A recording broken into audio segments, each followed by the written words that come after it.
அஸ்ஸலாமு அலைக்கும் வரஹ்மத்துல்லாஹி வபரகாத்துஹு.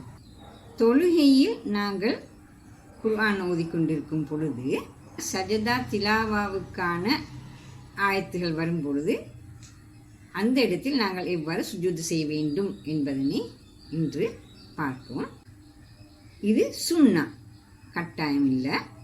இது சுன்னா, செய்வது நல்லது, சிறந்தது, நன்மை கிடைக்கும். தொழுகையின் போது தக்பீர் கட்டிவிட்டு சூரத்துல் ஃபாத்தியா ஓதி இன்னும் ஒரு சூறாவை ஓதுவோம்.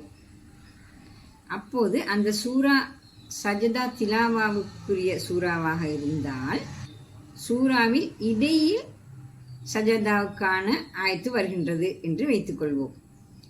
அப்போது நாங்கள் அந்த இடத்தில் அப்படியே சுஜூதுக்கு செல்ல வேண்டும். சுஜூதுக்கு சென்று அதில் ஓத வேண்டிய துஆவை ஓத வேண்டும். தொழுகையில் ஓதக்கூடிய சுபஹான ரப்பியல் ஆலா என்பதற்கு பதிலாக சஜத வஜ்ஹி லில்லதி ஹலக்கஹு வஷக்க சம்அஹு வபஸரஹு பிஹவுலிஹி வகுவத்திஹி தபாரக்கல்லாஹு அஹ்சனுல் ஹாலிகீன் என்பதனை ஓதிவிட்டு மீண்டும் எழுந்து அந்த சூறாவை தொடர்ந்து ஓத வேண்டும். ஓதிவிட்டு வழமை போல் ருக்கு சுஜூத் செய்து தொழுகையை நிறைவேற்ற வேண்டும்.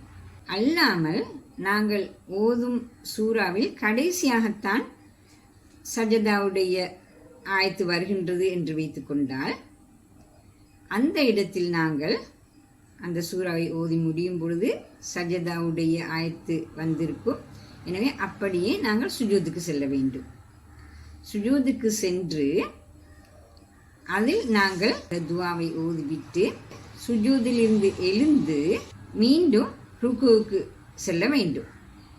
அவ்வாறு அடுத்தடுத்த கட்டங்களை செய்து தொழுகையை நிறைவேற்ற வேண்டும். எங்களுக்கு விளங்கியிருக்கும் என்று நினைக்கின்றேன். நாங்கள் அல் குர்ஆனை ஓதும் பொழுது எவ்வாறு சஜதா திலாவுடைய ஆயத்து வந்தால் நாங்கள் சஜதா செய்ய வேண்டும் என்பதனை ஏற்கனவே ஒரு வீடியோவில் பதிவிட்டிருக்கின்றேன். இன்ஷா அல்லாஹ் அடுத்த வீடியோவில் சஜதா சஹ்வு, அதாவது ஃபர்லான சுன்னத்தான விடயங்கள் விடுபட்டால் அல்லது கூடுதலாக செய்தால் எவ்வாறு அதற்கான பிரதியீடு, அதாவது சஜதா சஹ்வு செய்ய வேண்டும் என்பதனை நாங்கள் அடுத்த வீடியோவில் கவனிப்போம் இன்ஷா அல்லாஹ். அஸ்ஸலாமு அலைக்கும் வரஹ்மத்துல்லாஹி வபரகாத்துஹு.